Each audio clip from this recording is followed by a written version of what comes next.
Welcome back to the Beyond the Buckets. Happy to have Sammy Doucette. Welcome to the program. Thanks for having me. Happy to have you. And, I recently came on your podcast, so I'm excited to kind of turn the tables a little bit and get your great backstory.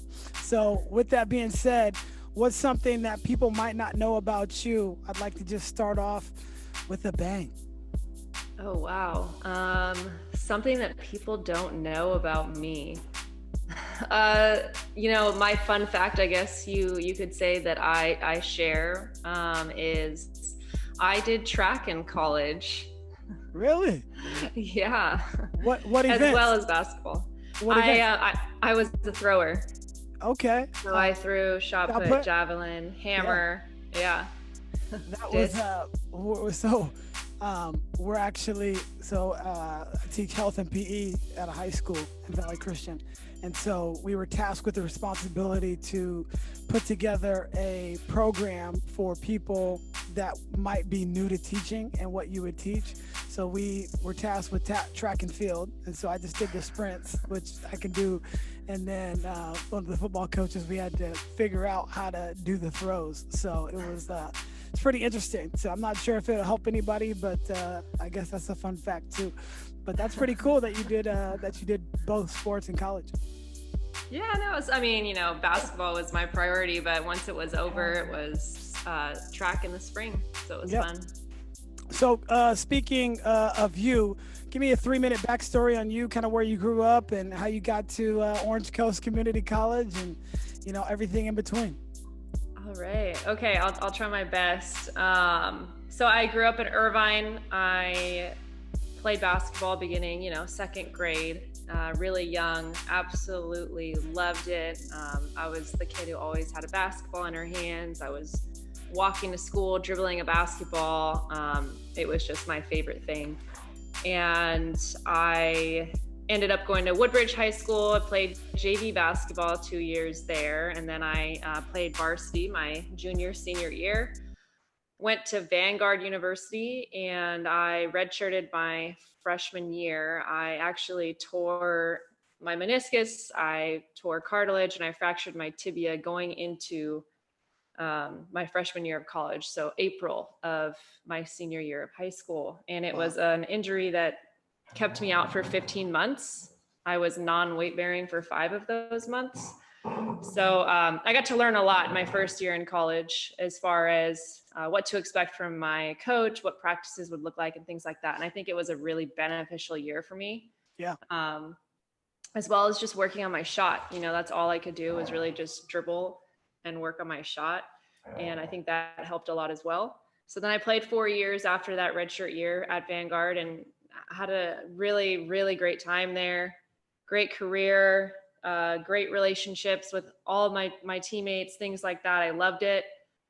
And then immediately after graduating from Vanguard, I went to be a graduate assistant. I did that for 1 year at Concordia University in Irvine.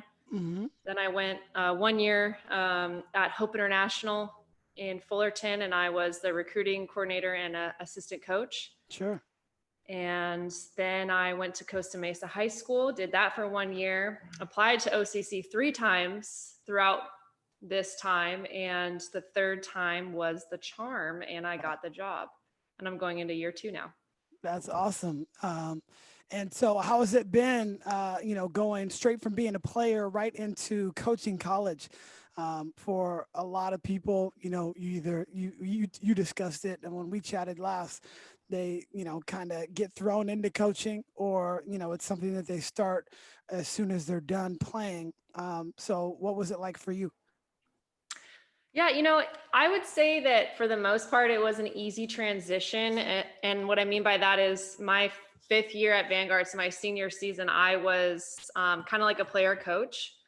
So I did a lot of coaching while I was playing. I was involved in a lot of the pregame conversations with the coaching staff and things like that. And the hardest part of the transition was being so closely related. So when I was at Concordia, there was some of the girls on the team that I had actually played against, and now I was their coach. So that was an odd transition, being, so young, around their age, and trying to find the line between I'm your coach, not your friend. Sure. But yeah, no, I mean, I pretty much, I just kind of hit the ground running with coaching because it was something that I really wanted to pursue right after I graduated. Right. I want to talk to somebody that's really near and dear to your heart, which the basketball world and the community obviously recently lost earlier this year, and that is Kobe Bryant. I know that you were able to get close with him and coaching his AAU program, and I just want to, let you discuss your relationship with him and kind of the impact that he's made on your life. Yeah, how that whole thing came about as far as working and being a part of his team was really amazing. So my college coach also coaches Cal Swish, and at the time, well, they still are, but they were, one of the top club programs in the country. And I'm so sorry about my dogs. It's this okay. is so inconvenient. And I definitely do want, I will cut you off for a second, but I will definitely be touching base on Russ Davis and his impact on, not just Southern California basketball, but just women's basketball in general. I have a lot of respect for him and just what he's done over the years. And yeah, that's one person we definitely will be touching on as well.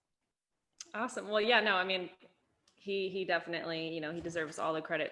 He's a great coach. And he's actually who started that relationship with me and Kobe, because Kobe's assistant coach at the time was also another father of a player on the team.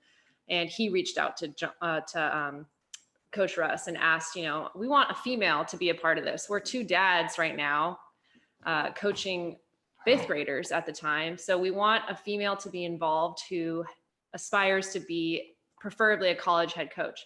So Coach Russ called me. He was reading this email to me and he's like, Kobe's name is in it like 15 times. He's like, this is so crazy to me. Like, is this real? And then he was like, well, do you want to do it? Do you want me to recommend you? And I was like, yeah. So I talked to John, and then like within 2 days I was walking into the gym and there's Kobe coaching these fifth graders. And I was just like starstruck. My interview, if you will, was basically just jumping in and coaching the girls. And I got the thumbs up from Kobe. And that summer we were going 5 days a week, twice a day, in the morning and then in the afternoon. And we did that the following summer as well. And to be able to, number one, meet him one time, which I did actually when I was in fifth grade, was amazing to me. And, something that I would take like forever, I would be grateful for. To see him 5 days a week was just, I honestly don't know how good of a coach I was. I can't remember things that I actually was teaching these girls because I was so astounded by how he was teaching.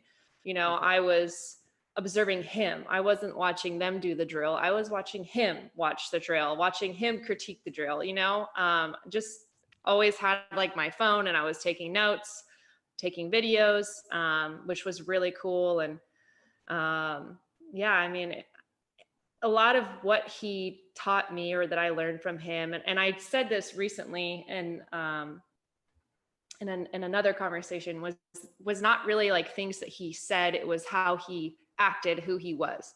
He treated everybody that he came across as they were on his level. And there's nobody, in my opinion, that is on his level. I mean, he's Kobe Bryant and no one knows who I am, and I thought that was so cool. So, and he did that with everybody. And he just was so passionate about his daughters. He was passionate about Gigi and her pursuing basketball, but he didn't force that on her. She was playing soccer at the time as well as basketball when we had started this. And he let her make the decision, like, I want to just pursue basketball. And from the time she decided to give up soccer and just pursue basketball, he went all in. And of course he did. He goes all in everything that he does. So I thought that was really awesome to see that and kind of be able to take notes on that aspect of being that type of person, to be so intentional in everything that they do and really inspirational. Wow. so many takeaways that I get from that. One was just the preparation, the amount of preparation that it takes. He was going 5 days a week with with fifth graders. And did that happen for fifth, sixth, seventh, and eighth grade that whole time? Yeah, I mean, we were going 5 days a week in the summer. We would go 5 days a week during the school year, and then cut down a little bit and start going like 3 days a week here and there. But yeah. What is the biggest thing, in your opinion, that the world is going to be missing out on with him not being around anymore? From a distance, I just saw so much of what he was doing from afar. I actually really love what he was doing off of the court more than what he was doing on the court, or what he did on the court. I respected it so much because I'm a guy that used to coach boys, and now I coach girls. I love coaching girls. I think I'm in love with the girls' basketball game. I think it's not for everybody, but he was making it cool. Like the WNBA sweatshirt that all these guys are wearing.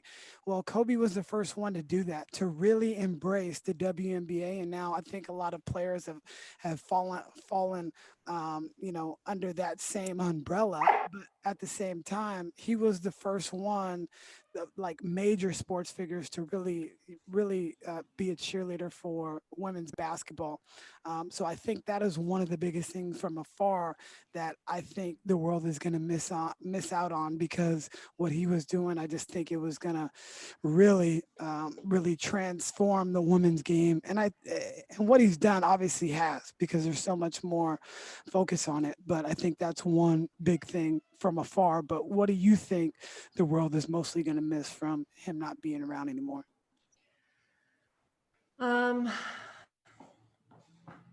I think that how he was everyone's biggest fan. He didn't play favorites with his team. He was the biggest supporter for every girl on his team, biggest supporter of people that we see in the spotlight. LeBron James wasn't like a competitor to him. He was his friend who he also wanted to see successful after his career. Obviously, they were competitors on the court, and if you asked Kobe, he would say, that he was better than him. But after the fact, he's happy for him that he, passed him in scoring and things like that. So I think that that's like kind of the attitude that we're going to miss, seeing that from someone, especially of his stature, just be a big supporter of everybody. And, he left a legacy, which is something that he always talked about doing. And so when we say that we're sad that we don't have him supporting women's basketball anymore and really being, the example of that, well, we do, because he's not here with us anymore. I feel like we have seen so many male athletes try to fill that void, and that is a part of his legacy, which is amazing. And I don't think that's something that kind of brought everybody together, in the sense like, well, we had this huge supporter of women's basketball, women's sports, and he's no longer with us. So now we all need to rally around, and we need to be better, be like him, and we need to support women's sports. And I think we're really seeing that. And I really believe that is because of him. Yeah, he's definitely inspired so many on and off the court, and his legacy will live on. I think we're all grateful for the time that we did have with him on this earth, and especially for people like you and his loved ones that are close to him. Obviously, miss him a ton, but we're all grateful to have him on this earth. So thank you for sharing some insight on that. Another great person that is still on this earth, battling cancer right now, Russ Davis. You mentioned it. He's, the head coach at Vanguard, but also one of the best AAU programs in the country, Cal Swish. What have you learned from working, well, number one, playing for him, and then working with him as well? He's just a great basketball mind. For those that may not know, he puts together one of the best coaching clinics in the entire world every single year, and he can literally get anybody in his Rolodex to come on. He's built so many substantial relationships with people. He's so genuine, and I just think the world of him, and I know you do too. So what was it like, or what is it like being around somebody like that? Well, Coach Russ and I have always got along because he's really intense and he demands a lot. And I've always grown up really being drawn towards those type of people who are Mhm. intense, who kind of like give off that, oh, I want to go talk to that person and find out why they are the way that they are. Why is he such an intense coach? And I gravitated towards him as a player because he has an amazing basketball mind. Again, like I said, he just demands so much of his players. And I knew from a young age that I wanted to coach, and he's been very successful. And, so I've just learned as far as how to control a team. I don't want to say control a team, but just how to run a team, as far as setting the expectations, making that clear. And he's really someone who doesn't change his ways for anyone. And Mhm. I definitely learned that from him. Like Vanguard women's basketball is this, and you can't stray away from that. Like if you come to Vanguard to be a part of the women's basketball team, you need to fall in line with this, right? It's kind of like the New England Patriots. Like that's why they are so freaking successful, because they're a well-oiled machine. They do what they do Right. under Coach Bill Belichick. So I think that's what I got most from him, and then a bunch of really good plays. Yeah, for sure. I think that's a good point about just keeping the standard the standard. So, early on in my coaching career, when I'm coaching boys, you tend to get caught up. You think every year, I mean, you're the star of your own action movie, right? So you think that you need this player to win, no matter what, or if they're late or something like that. Well, it's like, no, this is what we do. This is how we're doing it. And we're okay with sacrificing winning if it means that we're going to hold the highest standard. And so, I've always tried to take that approach, after early on in my career where I think I was about your age when I first started coaching. And, I just did things a lot differently just because you're more focused on winning and that sort of thing. But it really isn't everything. And really your culture and what you stand for says a whole lot more about you than winning a basketball game. Oh yeah, absolutely. I couldn't agree more. I really couldn't. Taking over a program, your first high school job. What was that like for you, being such a young coach? What were some of the early things that you did when you joined the program, and you had some pretty good success in the year that you were there? Yeah, I pretty much from day one, I tried to set the tone, and I didn't think that it wasn't a secret that when I got hired, I was young and I wasn't that much older than the girls, but I couldn't let that be a weakness. So I came off as very intense from day one. I said, this is who I am. This is what I expect of you. And, I don't care what you did last year. I wasn't here. Some of you weren't here. So let's just, this is what we're going to do now moving forward. And pretty much, everyone bought in, and that was really awesome. And I think a lot of the reason why they bought in is because they didn't have some that good of experiences the years before, and they were just really motivated. So I was lucky to be given a motivated group who really wanted to turn things around for their program. I also had a former teammate, Alyssa Durr, come to Costa Mesa High School with me to be my assistant. Amazing. We were like the perfect match as far as I'm really intense and I have these expectations and they're not going to waver. And Hmm. she bought into that, but she was also, it was like good cop, bad cop, we'll say. And a basketball mind, a genius, just a really good role model for the girls. Right. And so that was really beneficial. And I also had a couple, some pretty talented kids, and two of them are actually at OCC with me this year, and I'm really excited to have them back. And it wasn't all butterflies and rainbows at Costa Mesa. We had a tough preseason. Hmm. We had a really tough preseason. We started, I think, the year 1-7 or 0-7, something like that. I try not to really think about how we started. I think about how we finished. Sure. We ended up winning league, which was awesome, and went to CIF and went to the quarter round of CIF, and I'm still bitter about that game because one of my best players had the flu and didn't play. So, who knows? But it was a really great year, and I'm really grateful for it. I know that it had a lot to do with why I ended up at OCC. It was just really great. How do we continue to further the women's game? We've talked about it briefly earlier, but maybe a more in-depth answer on what us as basketball coaches can do to continue to further the women's game and put it in a light that that more people are attracted to it. I was listening to Sue Bird. She was on a podcast. She was actually on All the Smoke with Matt Barnes, Steven Jackson. And she was saying that, she might not like hockey, but she doesn't shit on it, where it's like, I'm not going to talk bad about the sport because I don't know much about it.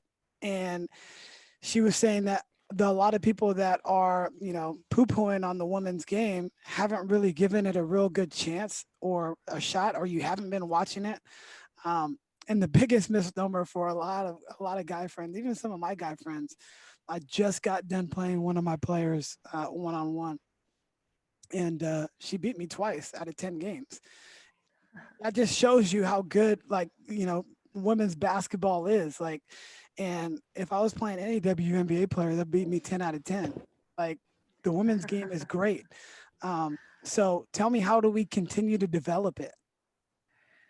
Well, it's funny that you mention so openly that if you were playing any WNBA player, they would beat you 10 times out of 10.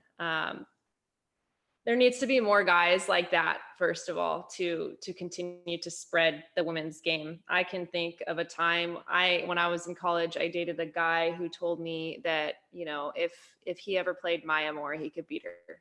And he said, yeah.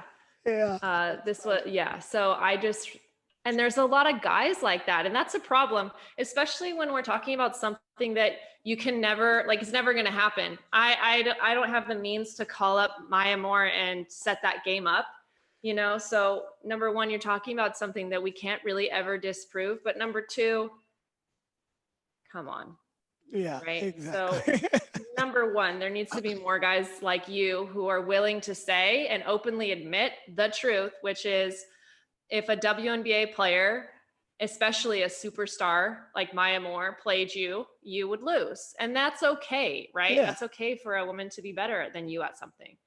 And I think, we just got to keep talking about it. We got to keep talking about the game. We got to keep having them put the game on for everyone to watch. It's funny. I remember people were saying that viewership for women's basketball was up this year for the WNBA. Well, yeah, because they were showing us, every season before, it's like you can find it on some random channel or one game is being broadcasted. They played almost every game in the bubble. Of course, viewership is up.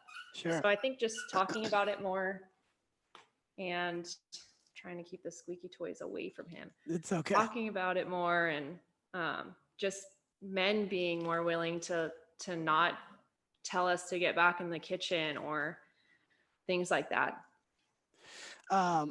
The J.R. Payne used to be at Santa Clara University. She's at Colorado, and her whole staff was young and just got done playing.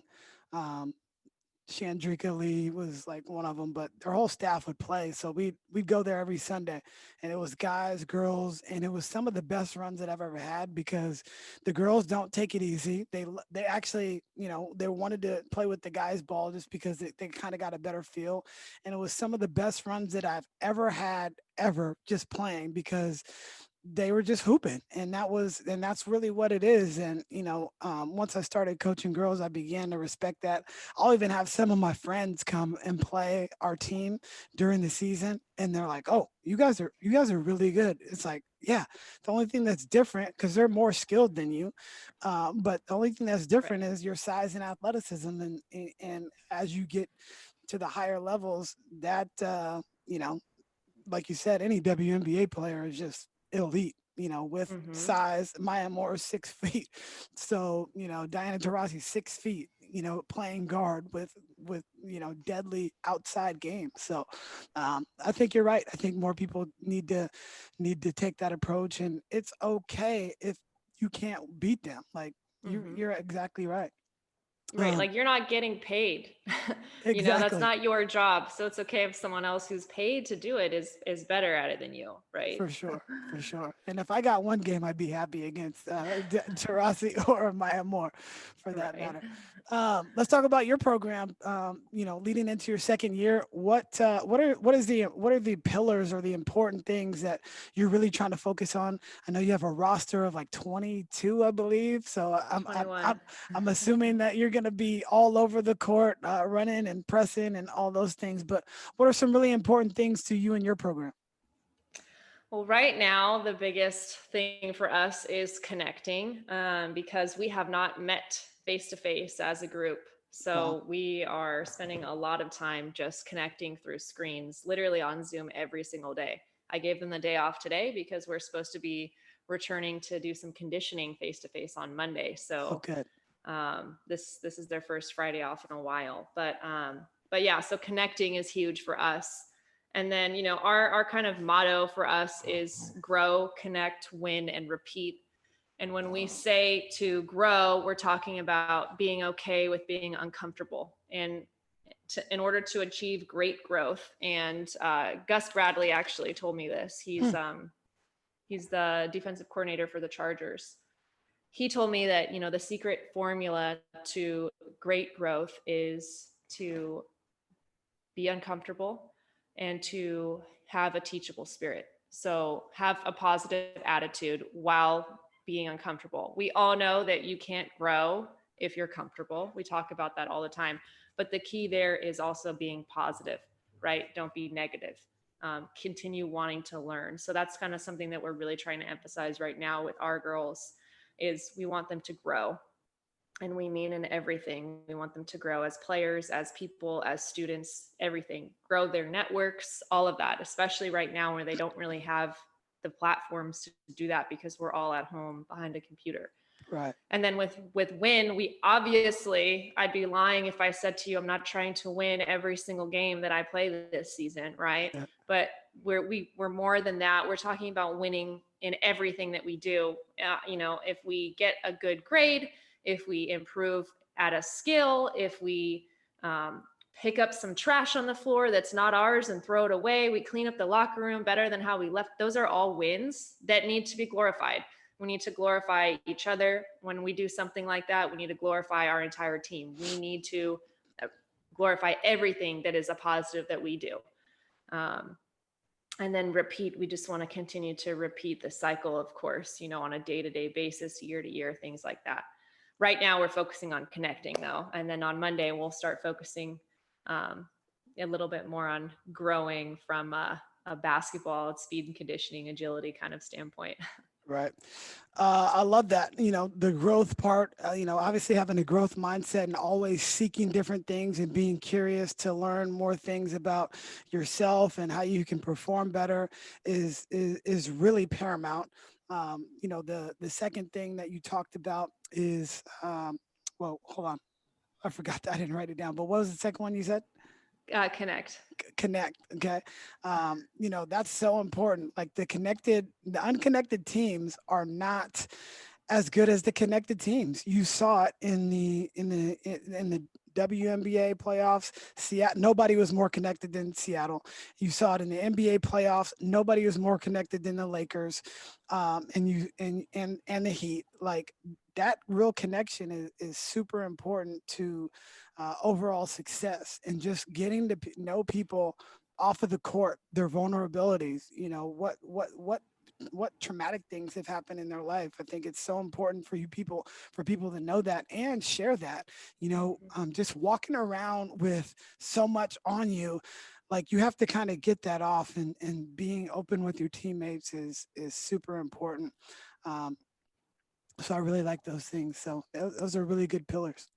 Awesome. Thank you. Yeah, no, we're just, we're trying to get things done and not just on the court, but in life as well. Yeah. And you talked about the winning, like that is important. And you can even find small wins. Like you said, your grades. that's a small win. And that's, but it's a big thing in the same token, right? Because anytime you can win, you're just giving yourself more and more confidence. And the more confidence you do, I got to class first today. Well, that's a win, and celebrate those things. So many times as coaches and players, we don't celebrate as much as we probably should. And I think that's a great thing. I mean, we track every single win. Everything we do is a competition. Everything, whether we're doing a 2-minute shooting drill, or if we're doing a 3-on-3 or 4-on-4, you get a win. And we look at the wins. What we did is just we have a WWE championship belt, and if you won the week, you get the belt. You take the picture for our little Instagram and Twitter and that sort of thing, and they can kind of post and repost. But we call it the big dog of the week. For whatever reason, they like dogs. But I just think winning is important, and you should want to win at everything that you're doing. Right. And I mean, imagine if you were the type of coach who only glorified winning a basketball game. Well, what if you weren't? What if you didn't win? So when do you ever glorify your team if you lose? I don't know. It's just something that I think will help you in the long run as well to get those game wins, but also just to get your team and yourself to just appreciate little things more. Right. One of the so I was meeting with another coach. He's retired right now, but he might be getting back in the game. We'll see. So I had him over, and we're just talking a bunch of different stuff. He's just so knowledgeable about the game. But I was saying, I'll send you some of our games, because he wanted to see some of the teams in our league. We played one of the best teams in the nation last year, and we thought we had a real chance, but they went out like a 25-3 run to start the game in the first quarter. And I said, I'll send you that game, but hey, we won the second quarter. He was like, there you go. There you go. It's just trying to get it. One of my mentors was there as well, and somebody that I used to coach on his staff, and he's like, just like Pat, always trying to find a win out of any scenario. And I'm like, yeah, you got to be positive. So I love that. I absolutely love that. If you had to pick the top five coaches, head coaches that you look up to, you may not have met them, but men or women, in any sport, what are the 5 coaches that you say, hey, they pretty much got it, and I really like their style? Pretty much got it, and I really like their style. I'm gonna go with Phil Jackson, right off the top of my head. Amazing coach and amazing at knowing how to manage his team. Then I'm gonna go with Coach K from Duke. And I think that's a new one for me. I always appreciated Duke from afar, but I read his book Beyond Basketball, and that's a good one. It's a really good one. And that put him, up on my list for sure, as well as everything that he's accomplished. But I didn't really know how he did what he did until I read that book. Pat Summitt. I love Pat Summitt. She's probably the first college coach I actually knew about, because I didn't really know too much about college basketball until 2008, which is when she had Candace Parker on her team. And, watching her documentaries and things like that, she's just amazing. That's 3, right? Yep. That's tough. Gino Auriemma, I like him and that he's a winner. And I will leave it at that. I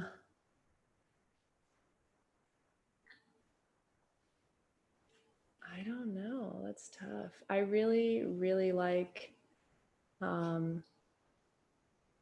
there's a few women that I like that I wouldn't say that I look up to them because I don't really know them, but I've seen them from afar, on Twitter. They've been really successful and they just seem like really great women. And that's going to be Danelle Bishop from Cal Poly Pomona. Mm-hmm. We actually just connected on Twitter, which was really awesome because I've kind of been admiring her from afar. I also love Coach Christine Collins at Concordia. She's doing really big things there, and she's been super helpful to me as far as building a coaching portfolio and doing conditioning workouts outside and kind of figuring out how to manage that stuff. I just think that she's also doing things the right way at Concordia, and anybody who's doing things with good intent and being successful, not just with their record, I think is definitely someone that I look up to. Yeah, there was somebody put something on Twitter saying, "Hey, what makes a successful coach?" Or names like, does getting to the Final Four, winning the Final Four, mean you're a success in the college game, and or winning it mostly? But that's really not true. I mean, Coach K's won 5. If you're in, Gino has run, I believe, now 11, right? Um, Pat Summitt won 8. Mm-hmm. They're, and those coaches are winning, between 75 and 82% of their games. So if they win 80% of their games, 20%, they're in agony, as coaches. Like if you win 60%, that's pretty darn good. Mm-hmm. And you're only losing 40%, but that 40% is agonizing. And then, so I said, is Tara Vanderveer, Stanford, is she a great, is she a success? Well, she's won 2 championships. She hasn't won she hasn't won a championship in 28 years. Her last championship was 1992. She's won 2 in that entire time frame of coaching, over 40 years. She's a success. Her program is a success. Does she win every single year? Not the whole thing. Right. She's been to a ton of Final Fours, but she's fallen short so many times. But that is a successful person. That is a successful program. The people that go through there is a success. And that's really what you want to measure it. Those people that come out of that program, they come out of there better than when they came in. And I think that's where we need to start measuring ourselves as coaches. And the expectations are really high. But if those are the top people and they're winning 80% of their games, well, that's a B in any academic arena. And for most part, that's not a great statistic, 80% if you're grading something. So I think, we have to start looking at coaching different. Like if somebody's winning 75% of their games or 68% of their games, like they're winning a lot. And you don't win state titles every year. You don't win championships every single year. But those people that are coming through your program better be better because they were involved in it. And it's not just about winning a championship. Right. Yeah. And just like you said, I mean, what about those coaches that aren't winning games, but they're keeping players on their team and engaged, and their players are learning? They have players that come from maybe families that aren't that supportive of them playing basketball, and you're keeping them interested and they're wanting to go to school because they enjoy coming to practice, but you're winning 50% of your games or less than 50%. Are you an unsuccessful coach? No, because you are making a difference, right? But you don't see that. Like on the outside looking in, for the most part, you and we're looking at programs and we see their record.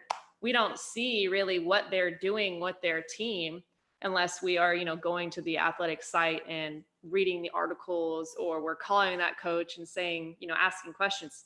Most people just see the record, and that's why it's all that's ever talked about, because none of these analysts or ESPN guys know what's going on inside of a program. They just know what's going on paper, just like the rest of the world.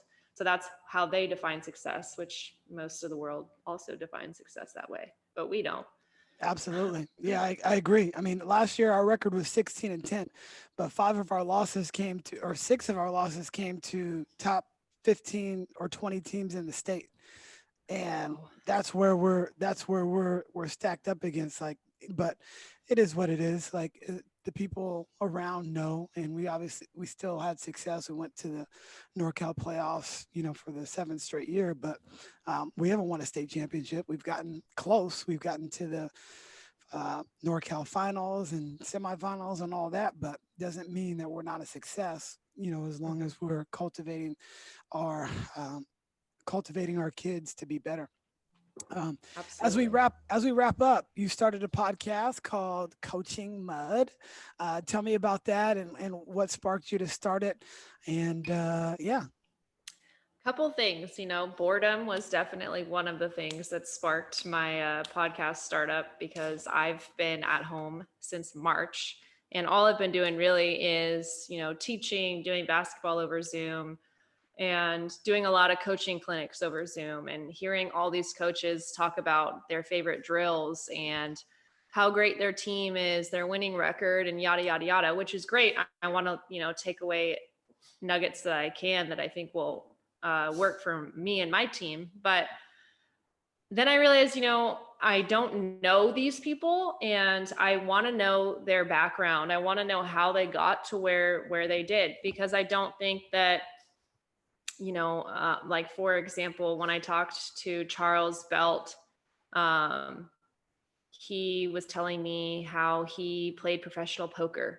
And that's something you would never know if you watched him explain his favorite drill to you, and then just talking to Hunter Bondurant from Ottawa University, who was a restaurant manager and was building furniture, and then like also trying to be a coach. And like, that's amazing. That is awesome. Like, and he stuck with it. There's a lot of people that would also do that, maybe have done that, and they decide, I'm not getting hired anywhere to be a coach, because it is hard, as I'm sure and he chose to stick with it. And I want to hear those stories. I want to hear those stories, how you got through all of that, and now you are an assistant coach, or now you're a very successful head coach that just wins back to back to back. Well, how did you get there? How did you become this successful coach? Because it wasn't overnight. You weren't just handed this head coaching job, and then from day one, you're winning championship after championship. So I basically just decided I wanted to connect, and I wanted to learn about all coaches. I talked to all different levels, and it's been a really fun experience. Yeah, it's almost like you get the best version of everybody. I think that's, like you said, it's better than a coaching clinic, because you're only getting what they want to portray. But when you actually have a conversation, 30, 45 minutes, or even an hour, you actually get to know that person more. And now you get to see what their secret sauce is and why it made them great, because everybody has a really cool story if they want to tell it. And that's why I was excited to have you on. How have you been able to get your guests for the podcast? Yeah, so some of it has been me asking close friends actually to get me started. That's what I did. I asked people that I knew. And then I posted on Twitter asking for people to reach out if they were interested in being a part of it, or if they knew someone who might be. And once I started getting, a bunch of responses, I knew it was something that I had to follow through with. And I'm really glad that I did. It's been awesome just to hear from these coaches, and then also just get to kind of, make new friends. Or if I didn't start a podcast, I wouldn't be talking to you right now, and that's pretty sure. cool.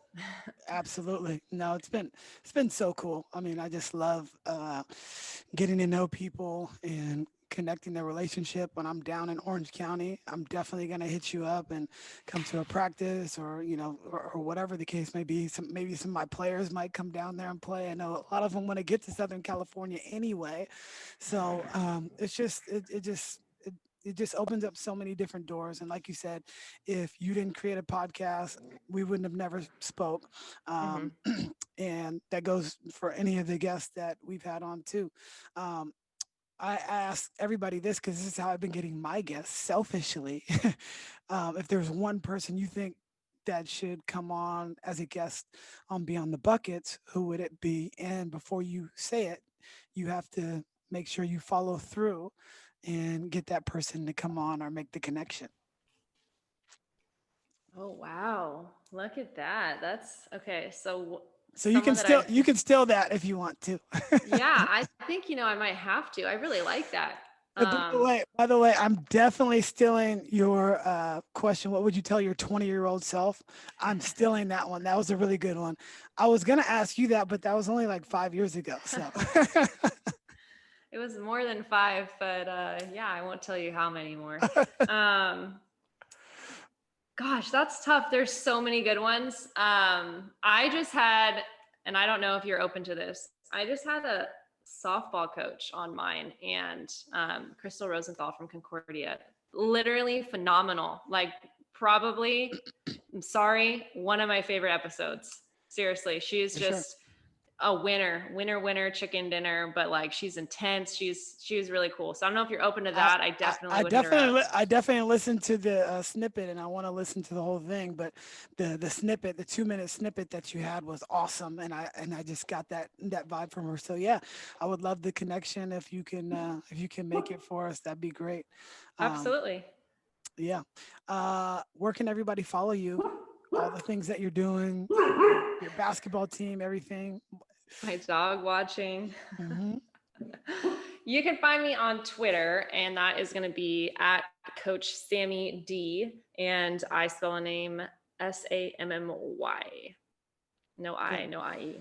And everybody, make sure you tune into Coaching Mud right after or before you listen to Beyond the Buckets. Make sure you tune into that one. So thankful and grateful to have you on the podcast. You're a superstar, and I know you guys are going to be awesome. Hopefully we get a season, even if it's condensed, but I know you'll have your girls ready to go. Awesome. Thank you so much. I really appreciate it. And I'm excited, for the future to possibly see you guys play as well. Definitely. Thank you. Thank you for listening to the Beyond the Buckets podcast. Please remember to subscribe, rate, and share the show with your friends. And until next time, take care.